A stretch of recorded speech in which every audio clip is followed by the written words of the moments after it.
And I'm back. One of the questions that I've often had about these candidates who are just total assholes. I mean, they don't understand the political system. They don't have a real plan to advance the interests of the people of the United States. They talk about family, faith, and patriotism, all of which can be so incredibly stupidly defined as to render the teams those terms almost meaningless, but they always fall back on them. So the question I've always had, why do candidates that offer this kind of bullshit find so many people willing to buy into the scam?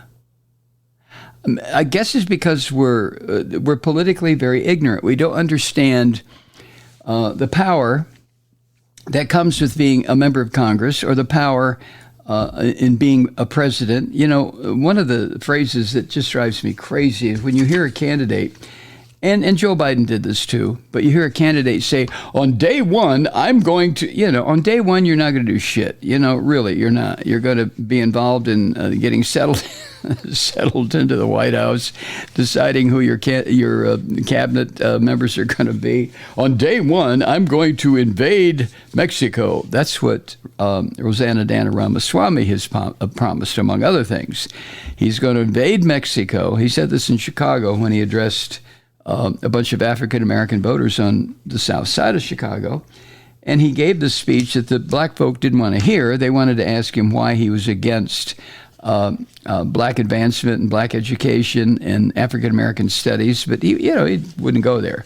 He was talking about how he's going to save the black community by invading Mexico with the military and killing all of the drug dealers. And I guess he expected when he said that he would get a standing O, and what he got with people who were looking at him like, what the fuck are you talking about, brother? Why don't you focus on what we need and stop with the posing? But, of course, it didn't happen. So why do people buy into, these black folks didn't, but why do so many white Christians buy into the bullshit? Well, one answer, maybe one of the answers that Paul Waldman offers in his Washington Post article might be in people's disgust with politics. Now, there's a lot about politics that turns my stomach, but it's the double dealing, the backroom cigar smoke filled decisions that are made. Right. So much of that is no longer possible because of the digital age that we live in. And the fact that most politicians are arrogant bastards to begin with anyway. They have to be in order to be a politician. And they will put out for public consumption some of their innermost thoughts. Their illegal proclivities are easily discovered. Look at Trump. So when you have a huckster, a lying bullshitter like Rosanna Ramaswamy, he implicitly suggests that you can just banish whatever you don't like about politics by electing him or somebody. Other candidates have said me, which is simply not true. And as Waldman points out, everything that is dull or infuriating about governing will crumble in front of the visionary who brings an unsullied perspective to Washington. Kind of like Mr. Smith Goes to Washington. Remember that movie? Huh? In the place of the old politics would be something brand new thinking, common sense. I'm the one who can do it for you, right?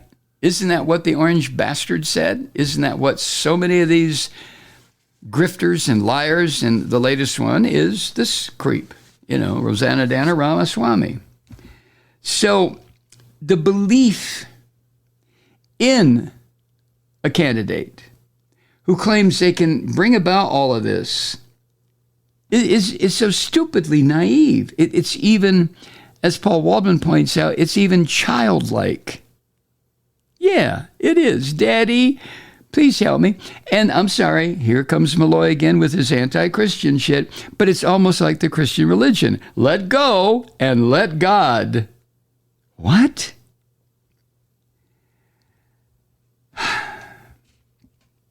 Now, granted, sometimes Democrats become taken with outsiders.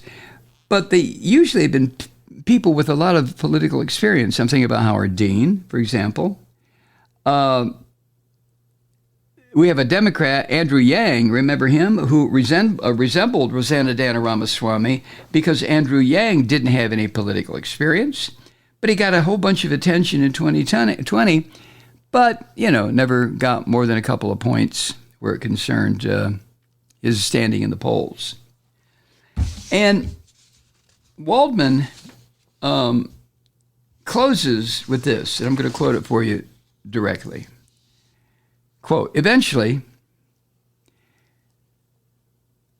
even they will probably grow tired of Ramaswamy's shtick.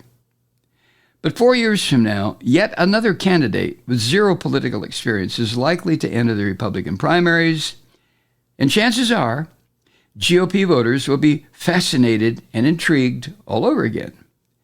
Mercifully, candidates such as Ramaswamy are usually discarded sooner or later. But the years between 2016 and 2020 taught us what can happen if they aren't. That's a little chilling ending to Waldman's piece, huh?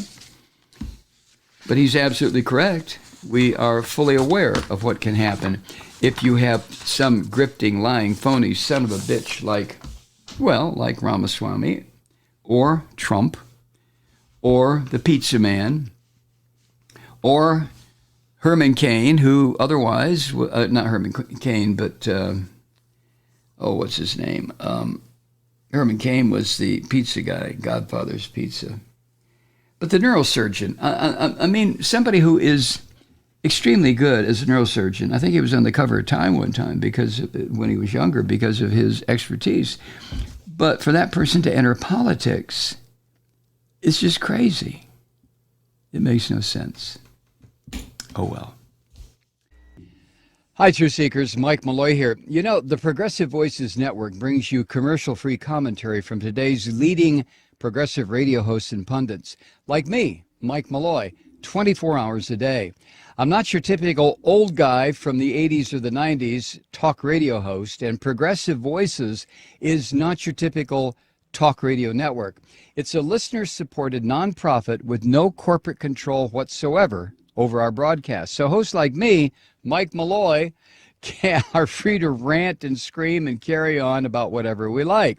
We're often controversial, but we're never boring. Weeknights, 9 p.m. in the East, 6 p.m. in the West on the Progressive Voices Network. Always progressive, always on. I'm Mike Malloy. Keep it lit.